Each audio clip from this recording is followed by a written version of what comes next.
Hey everybody, this is Dr. Shannon Crawford with 7MCulture, and I have the extraordinary privilege of being with our future Vice President of the United States of America. She's actually a vice principal, but I did a little Freudian slip before we started, and I was like, maybe that wasn't accidental that I just called her the Time Vice President or President. Sky is the limit, guys.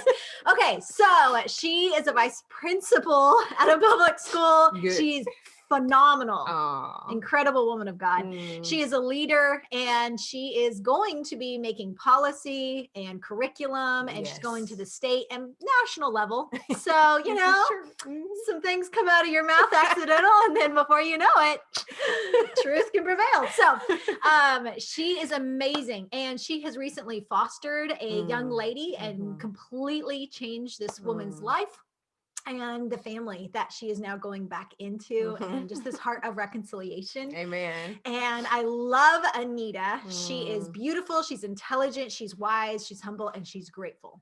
And so that's a big part of tonight's talk. We have been visiting ahead of time saying, oh my gosh, there's so many angles we could talk about. Man. We're on the education mountain, but / the family mountain, because we live in a culture of entitlement.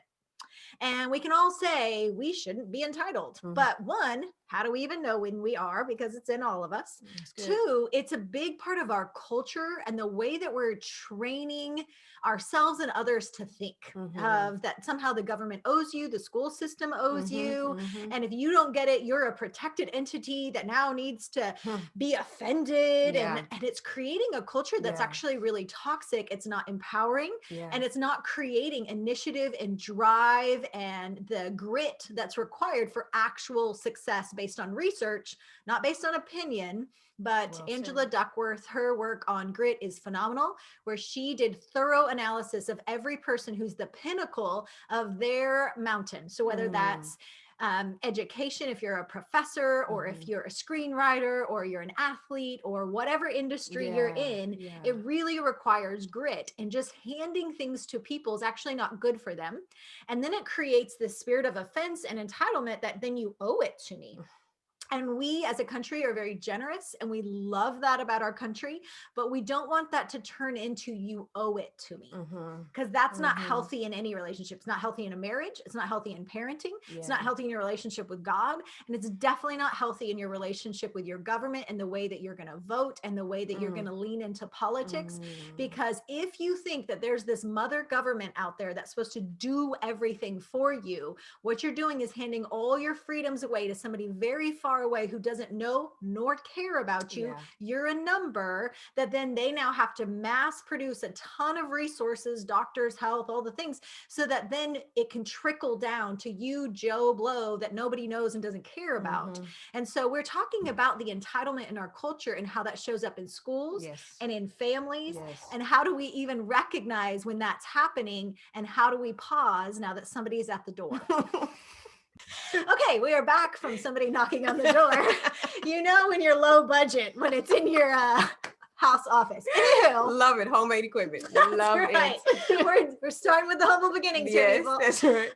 So I've done my little intro of why I'm passionate about it. And I want to hear from you. Front lines, you're an educator, a vice principal. Wink, wink. Soon to be more. And what are your thoughts of what you're seeing in the classroom with the students and with the families? Yeah. Can I give a little context? Please. So I think about how I'm the fourth of 8 children, and I grew up in Oak Cliff, and I grew up when Oak Cliff was not gentrified. So I grew up when Oak Cliff was, everybody was afraid to go there. Pizza man was afraid to go there, a post office man. And so I just think about how the fourth of 8 children and 2-parent home, and my parents and all the kids lived in a 3-bedroom house and 1 bathroom. And so you think about 1 bathroom, everybody's ears should be like, what? 1 bathroom? That's, how do you do that? And I remember, like, we were poor. And we didn't even know we were poor. And sometimes a lot of people say that, because if you're in a neighborhood where everybody's poor, nobody knows. You don't, you think everything is okay. But I remember my parents not allowing us to have a poor mindset. Come on. And a poverty mindset. And I remember even my dad, when I remember turning 13, and that year for Christmas, my dad, and he worked at UPS for like close to 40 years. And he would work overtime near the holidays because it was his desire to try to give us as much as we could, you know, just so we could say like, oh, we opened this gift and we got this gift. Yeah. But I remember turning 13 and my dad got us no gifts, and he got everybody library cards, and he got everybody book series. When I tell you we were not grateful about that, because every year for Christmas, we would get on the phone with our friends and say, what did you get? Well, I got a Teddy Ruxpin. What did you get? I got Legos, you know? And so that year we were like, we got a library card. And then it became mandatory that once a week we like walked to the library and got more and more books. And I share all of that mostly in retrospect to say, I remember how we didn't have a lot, but what we did have, we learned to be grateful for. Come on. And I remember we cleaned our house regularly. We scrubbed, this might sound crazy, but we scrubbed walls. We cleaned baseboards. We kept the couches clean. We kept the windows clean. We kept the kitchen clean. Dishes were not allowed to stay in the sink. And that's because our parents taught us, even if we're in the hood, you are not the hood. Come on. And even if you're in the hood, we refuse to let you have a hood mentality. And I think what has happened is a hood mentality can cross over to an entitlement mentality. Yeah. Particularly when you live in the West like we do, because when you don't have what you need, then we have the alternative called subsidies. And we have the alternative and we can receive government assistance. And what our government assistance is, a lot of times it doesn't really look like assistance. It looks like handouts.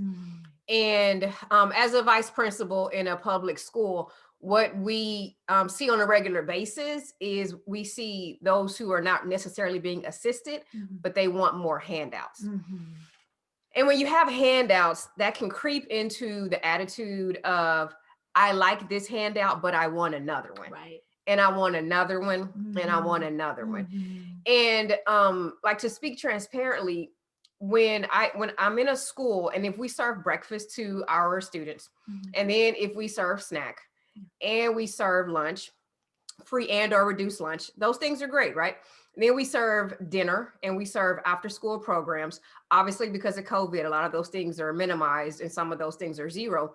But when we have served to every capacity for a family, I've seen that transfer from we're assisting you to we are now the experts. And we are the nucleus family. The school is now the nucleus family, and the building is now the home.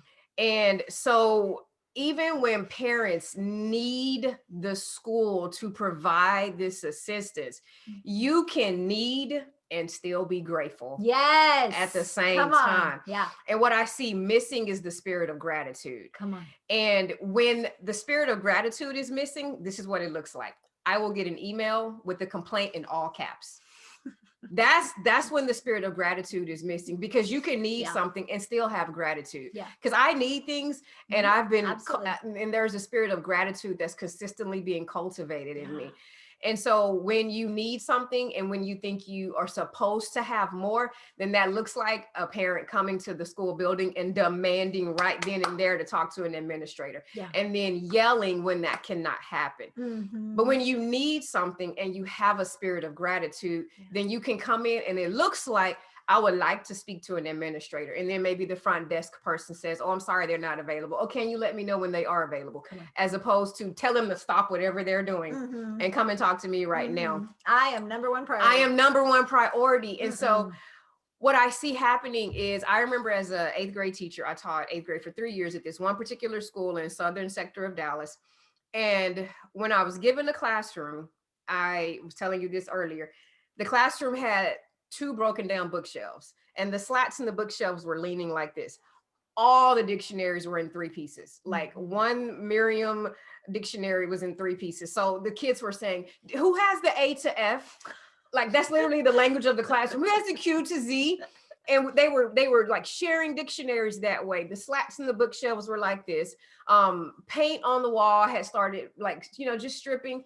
And I thought, I wonder why the school is shocked at this behavior, because the kids were misbehaving consistently. And I thought they will act like trash if they see trash. And so I had the custodians take all that trash out my room and out of my own pockets. I replenished that classroom. And I didn't ask my principal, like, what's in the budget? I was new. I didn't even know to go to my principal. So other teachers might be thinking, you should have gone to the principal. I didn't know to do that. Yeah. I just knew I love these kids too much to let them act like trash. Yeah. And I love them too much to release them into the next grade level, having seen all of this. Yeah. So I literally got new bookshelves, and there were new books. Any chairs that were wonky and the legs were broken, those chairs had to go. Yeah. Any desks with gum under there had to go. Desks that had been carved and had curse words and just graffiti and tagged had to go. And those kids came in and learned, this room smells new. And the dictionaries were brand new. And I told them, you will now act differently because of what's in front of you. And so they sat up like you just did. Come on. And I'm telling you, when I say test scores rocketed, it's not because I was great. It's because they learned they were valuable and they learned to be grateful. And the reason, and I know that they learned to be grateful because I told them, when the bell rings, we will always stop 5 minutes before the bell rings. And we will put this class back in order before the next group comes in. And at first they were like, we don't even know the kids coming in, miss. Why does it matter? And I said, did I prepare this classroom for you all? Oh yeah, you did. And I never even told them it was out of pocket. They don't need to know that. What they do know is that every day they came in and the class was ready for them and it was clean and it smelt good and it felt good. Yes. And I would say, can we do that for the next group that comes in? Yeah, you're right, miss. You're right, miss. Yeah. And so I would tell them, it doesn't matter your zip code. It doesn't matter how many dollars or how many zeros your parents have after a period. What matters is what's up here and what's in here. And they learn to sit up straight and they learn to be grateful and they learn to care for one another. Yes. And so I just want to tell the people that's listening, gratitude can change a culture. And our culture pushes entitlement and our culture pushes you owe me. And like you said, offenses. Yeah. And the anti-attitude of that is gratitude. And gratitude is its own language. Yes, and it's is. Beautiful. And it's a demonstration and it's a manifestation. That's right. Yes. And I think as a psychologist, I'm so passionate because there's a lot of things I'm seeing in therapy, whether from the administrators, from the school counselors, from the teachers that are behind the scenes, spending their own money, their own countless hours, staying up, preparing lesson planning, responding to parent emails. And these are unsung heroes that as a culture, we are burning them out. Think of per capita, how many parents and students to one little individual getting a million mean, entitled emails. And just because COVID has been a hard year for all of us, we don't have permission to now displace that frustration on another human being. They're sitting in my office and so many other offices out there, or they're not going and they're doing it at home, of just crying and overwhelmed and stressed and anxious. It is not okay as a culture to be entitled. And I think what you're pointing out is, one, you set the environment. Yes. You are not a victim to your circumstances. You didn't let the kids treat you a certain way or respond a certain way. You said, I'm the authority figure in this situation. So parents, teachers, school counselors, administrators, we want to empower you. Yes. Kids will be as disrespectful as humanly possible. Yes. You give them an inch, they'll take it a yard, right? Like you do have the authority to say, this is how we're going to respond. This is the way you're going to address me. You do not have permission to roll your eyes at me. Absolutely. We were talking beforehand because my family grew up real poor. Like we're talking like real poor. Some of y'all may resonate out there. And so with my mom, I tried one time to roll my eyes at her. You want to know what happened? I got kicked in the pants. Like literally, I got kicked. Probably some other things happened. Definitely punished. Things taken away. I learned real quick. She is the authority figure. My dad is the authority figure. Oh man, yeah. And I'm just appalled at the parents and teachers that are allowing the dishonor and the disrespect as if you don't have a voice and you're catering to the approval of a child when really they feel emotionally more secure when you are their boundary. When you can set the tone and you're the authority and they know every single time, this is our culture, 5 minutes ahead of time, we're going to clean up and prepare for the next group person. Because now I'm creating not just an entitlement and narcissism of it's about me and what you owe me. but how can I make the world a better place? Absolutely. How can I prepare the environment so Absolutely. someone else succeeds and it's not just about me? Yeah, And I absolutely. think that's the key. Every socioeconomic, I see it in the super wealthy, I see it in the lower SES, I see it in the middle. Everybody is prone to entitlement. I am prone to entitlement. It's in all of us because we're all egocentric at our core, where I'm thinking, what do I get out of this? And how is this about me? And when we get anxious, like in a year with COVID, 2020, all the stuff we went through last year, our limbic system, the emotional brain, is hijacking, and we lose social skills to be aware of the intensity of how you're coming across, the rudeness of your all caps letter, and you're going to email and you're going to act like your thing is so much more important than the 1,200 other things this person has to do that day. And they are not a robot. They are not at your command. This government system is not a machine that you get to will. These are human beings, and you do not have permission to dishonor those who are in civil service of any kind that are caring for your kids. And so I love your example of having authority, having a backbone, creating an environment, and then now modeling for them, this is how you are going to set the environment for others. Absolutely. And the self-respect you saw in them. Oh, life-changing. I truly mean life-changing. Yeah. And they were tasked. And I remember I would say, how many live in apartment complexes? How many live in homes? What can you do that you've just done here in your neighborhood? Come on. And because I didn't think it should stop in our hallways. I didn't think it should stop in the 8th grade classroom. That's right. And it started when I would say, how many of you guys feel great in here? Miss, this is our favorite class because you love and respect us so much.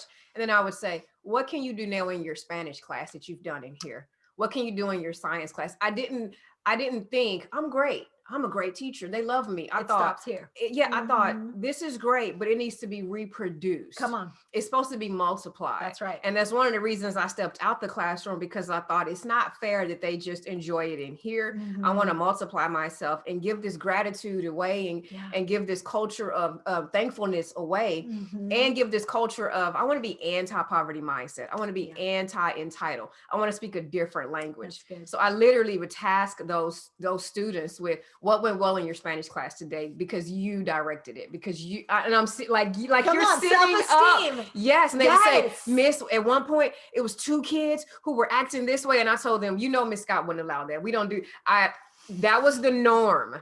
That was the norm. And I can think of times I was running late to class and they would beg the custodian to open the classroom door because they knew how to get the class going. They would say, we already know what to do. We already know how to get the projector going. We already know how to get the PowerPoint. We already have our books. They were so empowered. Yes. And I would task them with, how can you take this to the end of the day? Yeah. Where can you use this in your apartment complex? You live in a house, where's your alley? Where can you use this in your alley? Yeah. Because it's not supposed to just stop with us. That's right. That's right. Yeah. And I think a key I want to pull out of what she's saying is there's something called unsanctified mercy. That as a culture, we can be very merciful and we can want the best, and we don't want anyone to feel sad or like the underdog. And so we can indulge people in a way that actually leads them to feel less empowered and more like a victim and more this poverty orphan thing that I do deserve more. I need more. And what you're doing is actually disempowering, and you're leading to this sense of, well, then I want something different. Right. I don't know how many times I've given something to somebody and it's not enough. It's not what they're wanting. They want something nicer or fancier, a better Xbox or whatever. And it's like, I would have never done that. Like you got a library card. Oh my goodness. A library card and a series of like Boxcar Children books and Babysitter Club books and Sweet Valley High. Yeah. And at the time I thought, Dad, this is not going to, Dad, no. And we got hooked on reading and he made us become learned. Yeah. Because he just said the poverty mindset makes us believe we are supposed to receive something. You're going to be in charge of your future. You're going to be in charge of your present. And that comes through education. Yes. Yeah. And he believed that. He and my mom fiercely believed that. So we are compassionate and we are merciful, but we are not creating an unsanctified mercy that's based on me feeling good about giving to you. And then I stay in the position of being the giver instead of now coming under like what Christ does for us, where he comes below and he serves you to your potential. Yes. Just like when you become a new Christian, we can be very entitled. Mm-hmm. And he gives us and he gives and he answers your prayers and it's so He's great. So kind. It's so kind. So kind. And then he's like, okay, now we need to grow up a little bit. I'm not going to answer all your prayers when you want to, right? And then our entitlement comes up. Well, I did my quiet time and he's not coming through.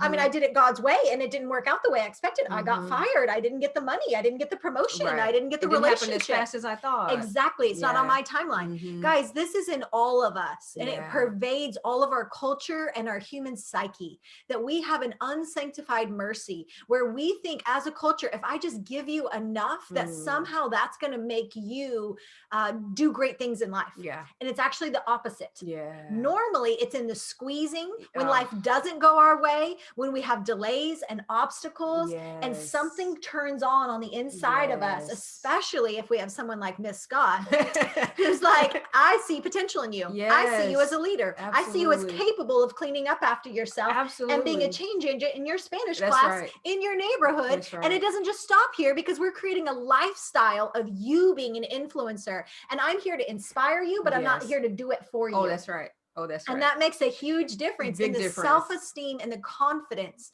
So I want to encourage us to be merciful and compassionate and generous, but not to cultivate entitlement as a society, as parents, as teachers and educators. And it will go against some of the culture of our day. Is going to happen. Because everybody feels good about being generous and giving. Yeah. But I will tell you, as a family, that we lived in garages, that a lot of it happened before I was born. But my brother, they literally lived in garages and there were little scorpions in the shoes and they were poor and they had nothing. And so what they had to do is start flipping houses, and they would live in the house as my dad was flipping it. And my mom's got a little baby and then she has me, and she's like, I have to go door to door and go get contracts. And so she has this little infant that people open the door, because a cute little infant, right? They got to be a little salesman in the crib. And they made that happen. And my parents became very successful, but they were very, very poor. And what happened is they received generosity from people, that it's okay to receive. We're not saying don't receive or don't be generous, but we're saying that heart posture where I'm not entitled to it, but I'm going to work for it, and I'm going to convey honor and dignity when I'm giving to somebody else, instead of me staying in the place of I'm the giver. And that's so patronizing. We don't want people to stay in the place of they're the receiver. Absolutely. No, absolutely. The way that you command a room, and you just, even your little vignettes you've described, you're watching my body language. I'm like, I can influence culture. I can change my neighborhood because Miss Scott thinks I can. That's right. And they believed it. And it's great when I would have my former 8th graders come back as high schoolers, and they would want to teach the class. They would, and I kid you not, I would sit back and think, look at them. It would be students that I would have never thought. I didn't know my words really went in, because they were so combative. And they had grown up with such entitlement. And then when I would meet their parents, I would think, okay, well, never mind. I see where it comes from. But when some students would come back and say, Miss, let me do this, or Miss, let me help them. Miss, can I have this small group? I'll work with them. My mouth would gape open and I would just be blown away. Yeah, that's a change maker right there. Because you're changing how they see themselves. I have something to offer versus I'm always taking, I'm always receiving. That's not good for our human psychology, right? We need to see ourselves as influencers.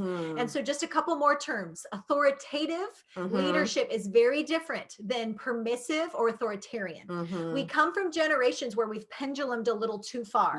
We had authoritarian where I'm the boss and do it because I said so, and there's no Don't ask questions. Don't ask questions. I'm not gonna tell you I love you. I'm not gonna tell you I'm proud of you, because you said a key ingredient that these kids felt cared about. Oh, big time. They felt loved. They felt seen. They felt I said valuable. it. I said Come on.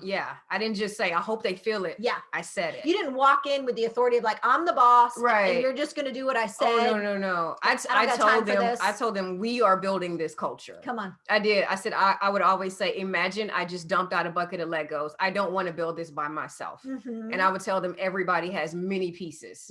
And I told them I need you.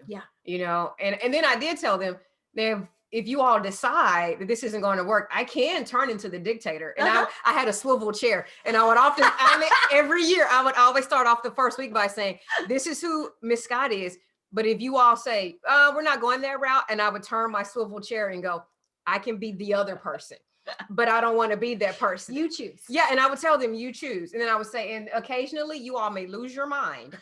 And I may have to get in that swivel chair. And they would say, we don't want that. We don't want that. And I would say, well, I don't want that either. I said, that's a lot of work. Yeah. Being a micromanager is a lot of work. Yeah. It's easier if we decide to function That's as right. a family. That's right. Yeah. So then when we pendulum too far and we become permissive as a society, which is 100% where we are, and the whole snowflake thing is very real.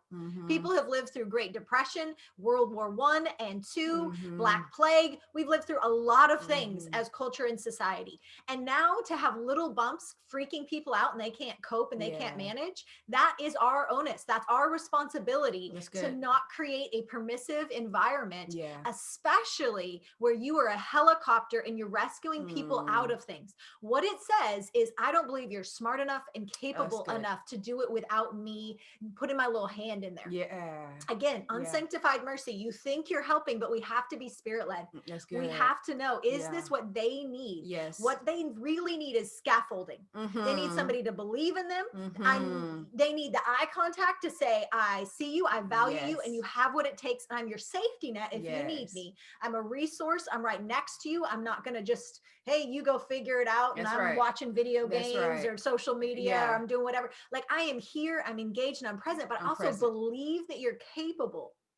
And when you can convey that message with words, but also with your eye contact, with the sense of, I am not moved by your mood and your tantrum right now. Like, I'm not going to get into that because I know you're capable of this. That's authoritative, high warmth, high authority. I am conveying self-respect as I say you are capable of this. And when you do, people sit up, they sit taller, they feel better about themselves.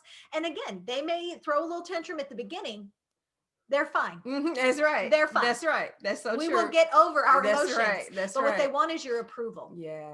And if you are only saying, I love you, I'm proud of you, everything you do is perfect, and you never make mistakes, and life is never going to be hard, they don't know how to do real life. You have lied to them. And that's not good for them to be a successful, flourishing adult who can be resilient and cope through hard things. But if you can say, I believe you're capable of this. If you fail, 100% love you, and I am always in your corner, and I will always help you get back up. But I am not going to rescue you or do it for you because this is the culture we're creating. I'm modeling it for you. And then I'm going to walk with you to help you build the muscles, the character, the substance inside of you to now implement it and live that out. And now they get to say, Miss, let me teach the class. That's right. That's right. Right? Can I come back and now be a part of this? Now they see themselves as an influencer and a change agent. And you've won their heart. That's right. And that happens with gratitude. It happens with gratitude because they come back and say, Miss, thank you. Thank you. Thank you. I want to pull a small group. Who can I'm going to stay after school and help you. I'll wipe your whiteboard. Where's the broom? Come on. That, goodness gracious. That keeps me grateful. That keeps my heart just full of gratitude. So good. Yeah. And it was birthed out of your parents not having, but teaching you to choose your mindset instead of allowing culture to choose it. Our parents would tell us, just because we live in the hood, we will not have a hood mentality. That's right. And they would say, just because we live here, this does not dictate your present or your future. And they completely believed in what they said. That's right. All the way. Yeah. And we want to inspire you. We want to hear from you. What are you dealing with? What are you struggling with? What are your victories? We want to celebrate with you. I know there's a million other Anita Scotts out there. And we want to be your cheerleader. And if there's something specific that we can do another video to answer, to pinpoint, if you're dealing with something and you're like, hey, how do I navigate this? Or something that we could speak to. We want to tailor our videos. We want this to be a resource for you that is active and engaging. We believe in you as leaders, and we want to empower you with the tools to be successful God's way instead of the way the culture would say. Right? There's a verse that says there's a way that seems right to a man. It makes sense to the culture, but in the end, it actually leads to death or destruction, depending on the translation. You are made to be an influencer in your sphere of influence. And you are authoritative when you stand in your authority that God's given you, and you convey wisdom and intelligence and empowerment to those that you're leading, whether it's your children, your school, your neighborhood, your big sister, little sister, or little brother, or whatever your sphere of influence. We are excited for you. And I also want to tell you that you're going to see a lot more from Anita. I'm not allowed to promote in politics all the things, right, as a nonprofit. But I can say you're going to see a lot more from this woman of God, because she doesn't think the way culture thinks. She has sought the Lord of, how do I do it God's way? Yeah, absolutely. Because I actually love people. Yes. I don't want to just be popular. I don't just want to have the approval of man and everybody clap. I want success with the lives that are transformed by my influence. And that's the kind of woman she is. So you're going to see her leading in a lot of government positions in our future, because she has made that choice. And we want to inspire you to make that choice too. Yes. That if you can lay down the fear of man and you can come to the Lord and say, God, show me how to do this your way. And then I will say yes when you say run for this, or be in that position, apply for that position, or say yes when a grant comes your way, or a political appointment or something. We want to empower you to also recognize that we're not going to win this battle by fighting the way that the culture does. Absolutely. We have to come back to the presence of the Lord, get in the word, and now say, Lord, I want to do it your way. Absolutely. Show me the boundaries, the principles that actually make successful humans. And when we do, we are changing culture together. Yes. We love you guys. And we're going to do a ton more videos with her, because she's incredible. And we'll see you in our next